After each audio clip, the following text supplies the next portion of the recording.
Michael Moore is a celebrity chef. His restaurant, O Bar and Dining, is truly high profile, with a spectacular view of Sydney, the city he calls home. I've been a chef my whole life, originally from the UK, but came to Australia to enjoy the great wide open spaces that Australia offers. Michael has always been the picture of health. He had none of the common risk factors for diabetes. But at 35, I was diagnosed with type 2 diabetes, and look, it's just bad luck. The bad luck didn't end there.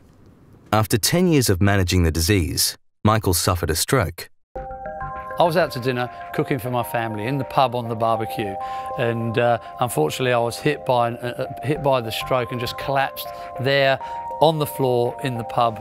I felt I was living a healthy, active, good life up until that point, but certainly it made me put everything under the microscope and reevaluate everything that I was doing on a daily basis. Heart disease and stroke are just two of many possible long-term complications of diabetes.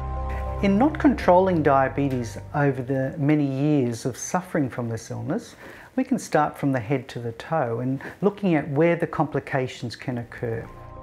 From blindness to amputation to kidney failure and erectile dysfunction, there's a lot at stake.